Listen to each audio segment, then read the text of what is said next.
your control loses from 85 to 65. Under Indian GAAP, first let's see what we are doing now and how it will change in the IND-AS scenario. So you had investment of say 8,500 and your share was 85, right? Now you are bringing down your investment maybe by sale or maybe by other person investing in from 85 to say 65, and the fair value on the day of transaction is say double, or say hypothetically I'd say it has gone double. Under Indian GAAP, what you say is 85 holding has come down to 65, 20% sale. Against 20% reduction in my equity, I have gained 20 rupees. 20 was my cost, but I have got realizable value of 40. So I used to book 40 rupees as gain. 20 rupees as gain in P&L. Under IND-AS, it's completely different. Under IND-AS, the bottom line is you need to record profit and loss only when you lose the control.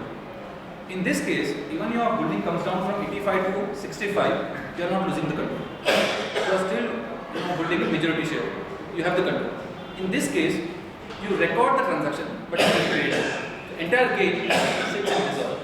In reserve. So nothing gets recorded in P&L. Nothing, no entry will be passed in reserve, in P&L. Everything, whatever you realize, will be either debited or credited to reserve, depending on profit or loss. Only if you sell, because BPAS has been only if you realize profit or loss. So if 85% has become 60% by virtue of somebody else, right? So we were not sold anything. Right. Do I still need to pass the plus or minus? So under Indian GAAP you are not doing anything, but under IND-AS, because you lose control. Only if you lose control. Only if you lose control. So that will no entry either in IND-AS nor in this. If the control is not lost. If the control is not lost, then nothing will come in the P&L. Even Indian GAAP will not pass. No. IND-AS also will. Because IND-AS is all revolving around. Right. Only on control. Right. So as long as control continues, then even Indian GAAP will not pass profit or loss if it is not sold. Right. Under Indian GAAP there was no direct guidance, but indirectly, if companies used to lose control, there are a few examples. For example, if here we are not losing control, 85% or 60%. Then there is no entry in P&L. So then, though your per share, it's an unrealized gain. Right. Unrealized gain. As long as you don't lose the control, nothing will come in your P&L. So, and once you lose the control, again the difference is, we used to do proportionate under Indian GAAP, but under IND-AS everything would be fair value. So, so for example, if you are losing control, say from 60% to 40%, you used to pass entry only 20%, and the 40% is to continue at the original cost, right? If you are losing the control, that 40% also will have to be fair value, and that gain which you have not, basically it's a notional gain which you have not sold, that 40% also will get credited to your P&L.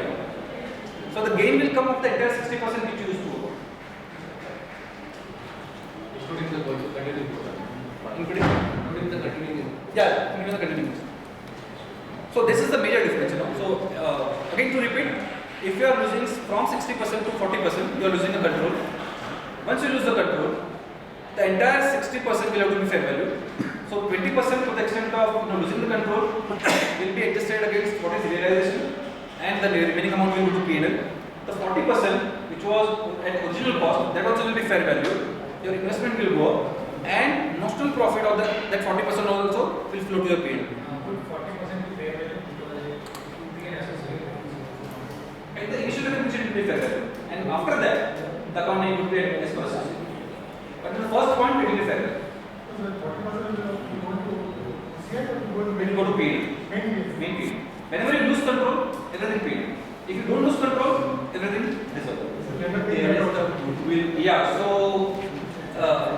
it's a big thing. Yeah, it's a big thing, and there are, mad thing is there in many cases, So if we have committee already discussing this, so there are many thoughts, whether to kind of completely disregard this, whether to tax this fully, and there is one option of amortizing this over a period of 3 years and take one third every year. So I don't know what's the final conclusion now coming, but if it's stuck in mind, yeah, it will be managed.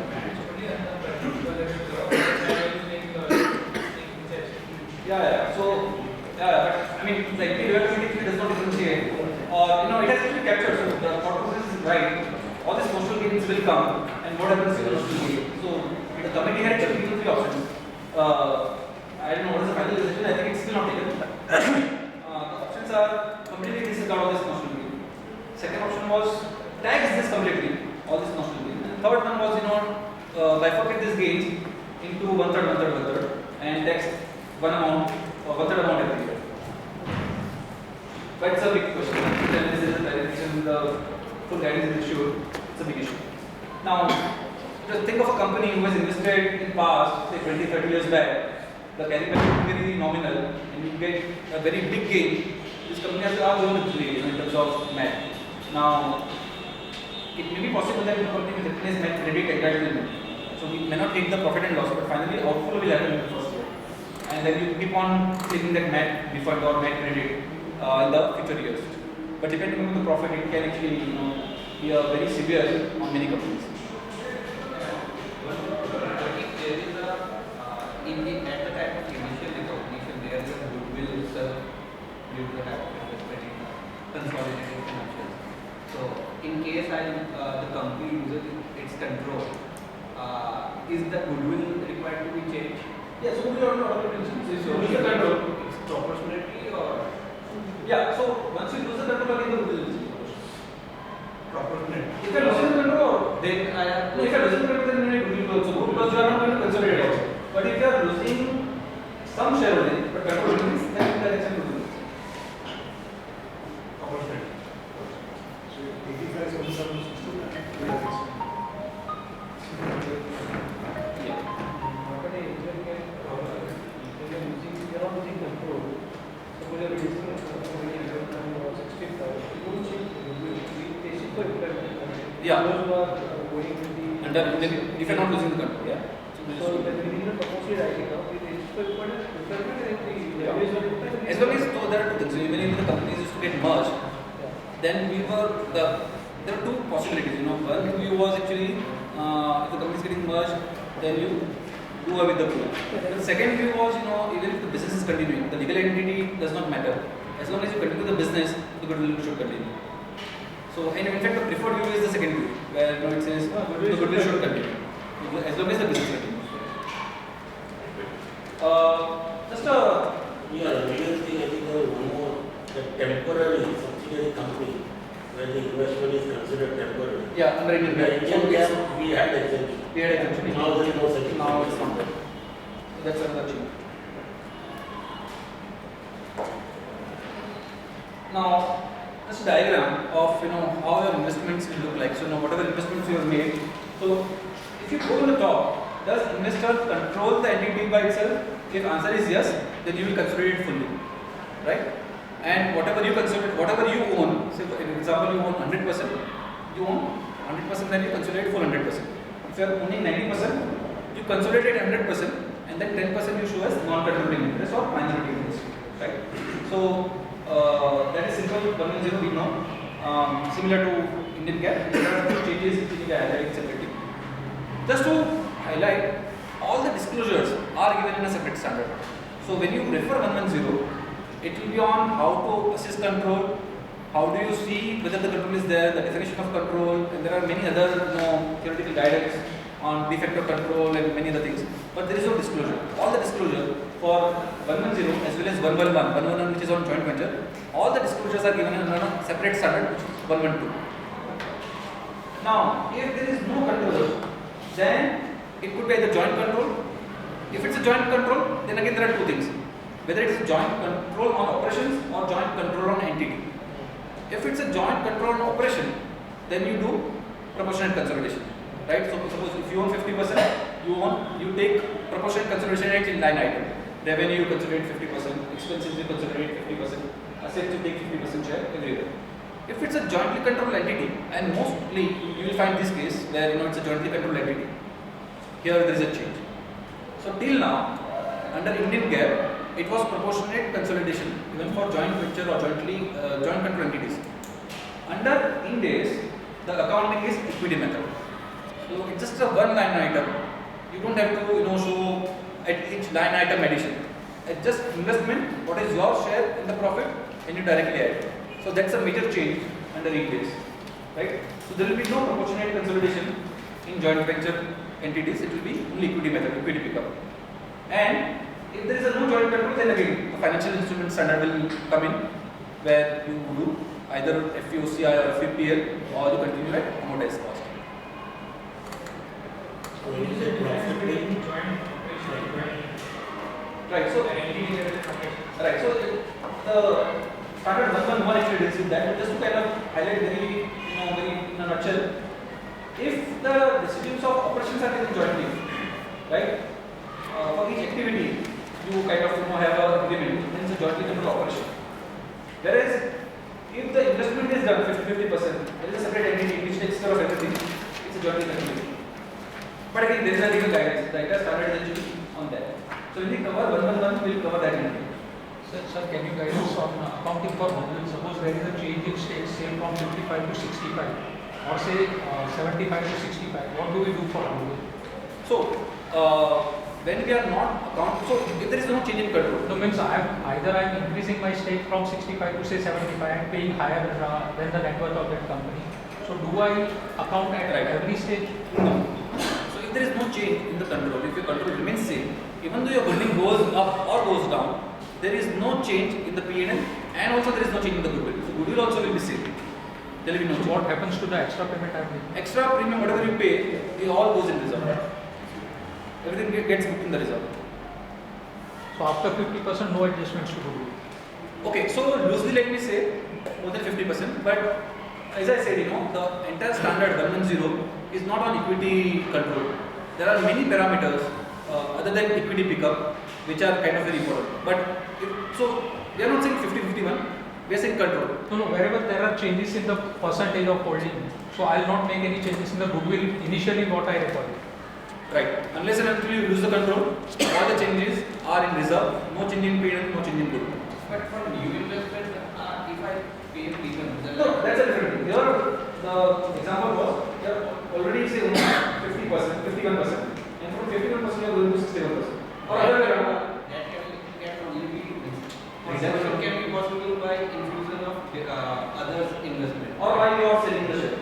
Yes, but increase in any case I have to buy.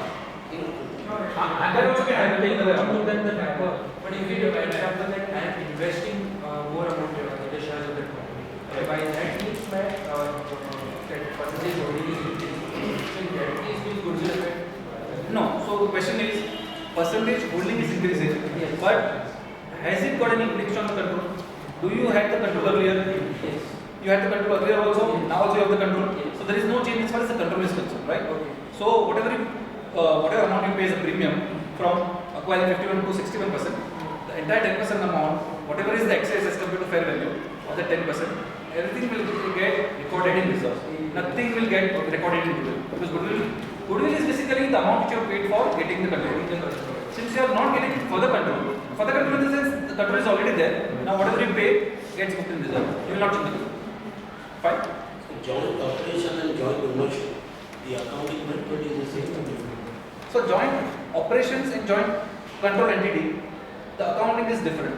Joint control operation, the accounting is same what we are doing now under IND-AS, where we add 50% of revenue, 50% of expense, 50% of asset.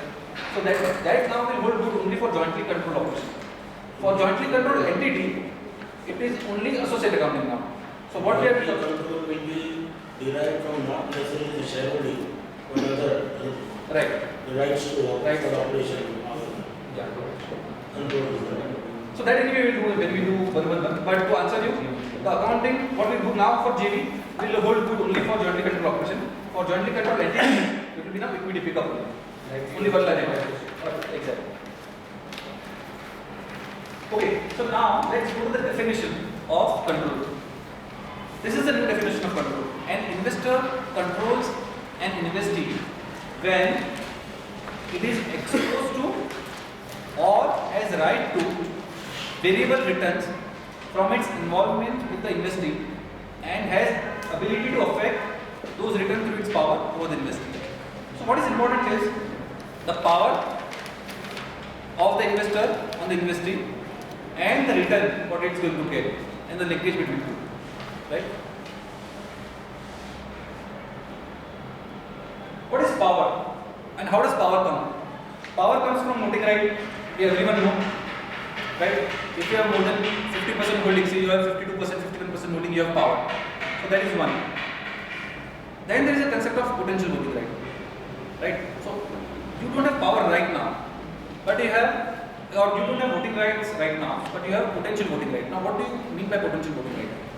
Say convertible options, convertible debenture, which are easily convertible in equity, and if converted, it will give you power. So those are called potential voting right. Now, if you have potential voting right, that also will be considered for arriving whether you have power or not. Right? Again, there are many other conditions. When you say it's a power or not power, but broadly, even the potential voting rights will be assessed for examining whether there is a control or not. Right to appoint key management personnel. Right? So that's also one of the key control. If you have a right to appoint key management personnel of that entity, that means there is control. This is similar to what we had in the Indian GAAP, composition of board of directors.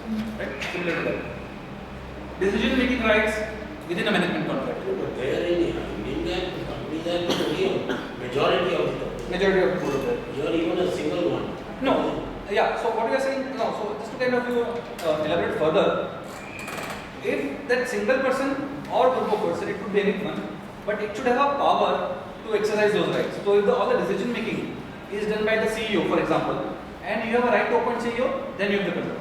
But you have a right to appoint CEO, but that CEO cannot make a decision making on his own, then you don't have power.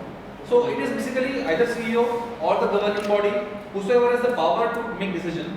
If the other company has power to direct decisions of that person or that body, then you have the power. Most joint ventures either we'll have the right to have a CFO or a CEO or a chairman rotating every 1 year or 2 years. But the power is ultimately the board. Maybe the CEO or the managing director does have one, but chairman by itself doesn't have the power. Right. So in that case, have to go into the powers also. exactly. Not just Right. Right. So in the standard, 110, there are principles laid down, and each principle you have to see in the circumstances of your situation. It may give you answer of yes, it may give you answer of no. No, there is a major difference between US GAAP and IFRS. US GAAP is all rule based, right? IND-AS or IFRS is not rule based. It lays down principle, and after laying down the principle, it is on your judgment to see whether it fits into that principle or not. So it will give the principle. If you have a power to appoint decision maker. Now, decision maker in your case could be the CEO. Then, if you have the power to appoint CEO, you have the power. Now, second situation, you have the power to appoint CEO, but the CEO himself does not have power to take decisions on his own. Then you don't have the power. Then removal of rights. So if the other company has the right to remove the CEO or the decision making body, then there is a power. So these are the various examples of power. Again, when we go to next slides, we will cover a few of these quite in detail.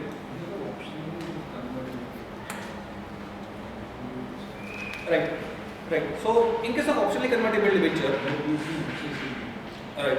So suppose company A has got say 40% investment in company B, and apart from 40%, it has got FCCB also.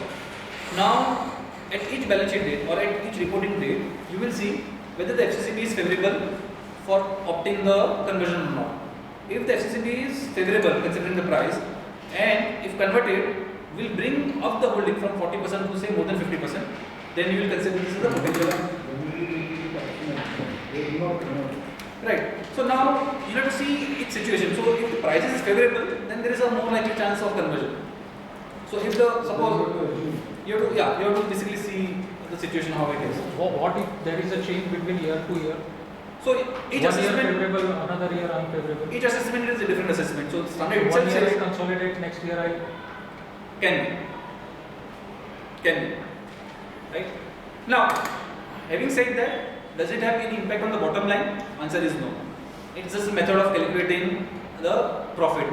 But your profit, if you consolidate full as a subsidiary, and if you consolidate like an associate, your bottom line will not change, right? Because finally the profit will come of whatever your share to your statement. What will change is all revenue, expenses, payroll cost. Those numbers will change. Line items will change. Bottom line would remain same, because finally you will add 100%, and then whatever is not your share, you will take to non-controlling interest, right? But each year is a different year. Each time you have to do that assessment.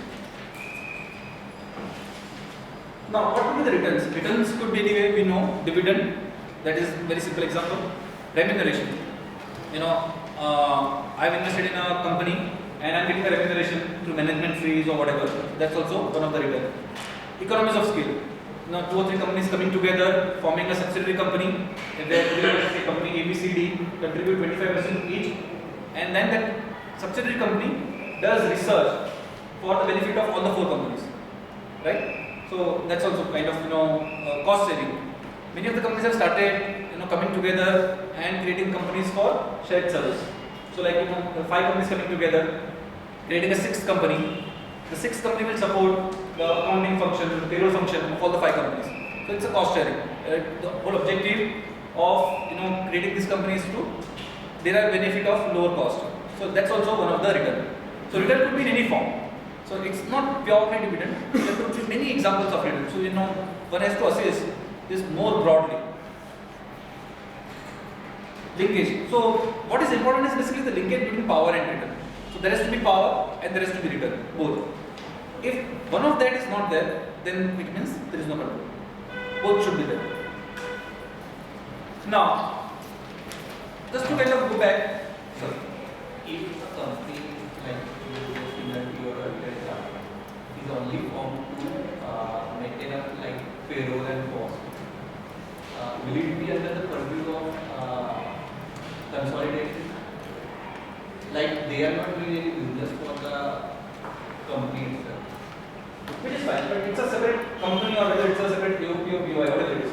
Finally, there is a legal existence of that company. Now, whatever activities they do, if the other company has a control and if there are synergies or benefits arrived by other investors, consolidation is okay. Right? So, consolidation is not purely return based on dividend or return based on market appreciation. That the company is being transformed. So, basically, by doing payroll activity is also business, So you are doing payroll of 5 companies and you are billing those companies. It's also business of doing that.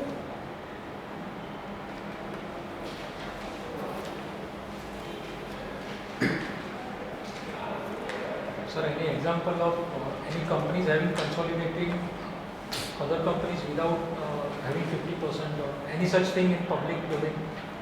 Yeah. So, okay. So probably we can wait for a few slides because as I said, there is a slide on potential voting right that we have seen. So for example, just to the example what we said now, if you have only 40% holding, right, and you have potential voting right of FCCB or convertible debenture, you might consolidate. Now, there are a few information which I have because of the experience of handling few of the companies, but I will not be able to name because as of now the financial statements are not ready. Sorry. If those information is available in the public domain, then only. Yeah. So as of now, I don't want to say because like the first financial of India is coming, but there are many listed companies who do not have 51%. The holding is say lower than 51%, say 47%. But the remaining 53 is very well diverse, right? There are so 47% is owned by one company. The remaining 53% is owned by crores of investors, right? Who are not going to come at any point of time together and make a combined decision. In that case, you are controlling. So it's called a de facto control, and we have a separate slide on that. We'll cover that. Yeah, but there are examples, So under IND-AS, 50% or more than 50% is just one criteria. But there are many other criteria, and you have to keep on applying your mind, keep brainstorming whether there is a control or not. Okay, control of the relevant activities. So what is important is what are the activities which are relevant. Now, the relevant activities could be operating plan, capital policies, financing policies. It could be funding structure. It could be appointing key management personnel or remunerating key management personnel. This all could be key activities, right? So whatever are the key activities which can actually derive the business or which can actually direct the business or which can give variable returns, which are critical for earning variable returns, all are key activities.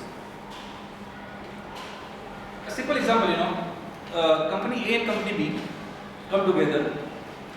The purpose or design of this company coming together is to manufacture and market ice cream, right? Each enterprise, company A and company B, contribute cash and reserves equally in interest. Enterprise A and B are unrelated, right? Now, enterprise, for example, A has power or has the capabilities of manufacturing ice cream, and enterprise B does the marketing and distribution of ice cream, right? Who owns the control? Holding is equal, holding is 50-50, right? One entity takes care of entire manufacturing, the second entity takes care of marketing. Question arises, who is the control? So now to assess there is the control, you have to see what is the relevant activity. If your assessment is, for example, if you say manufacturing is very important for ice cream, looking at the Indian market, then the company which does manufacturing will own the control or will have the control and will do the full consideration. If you feel other way around, you are saying the ice cream is general, it's the market will actually capture how your distribution network is there, how you do advertisement. In that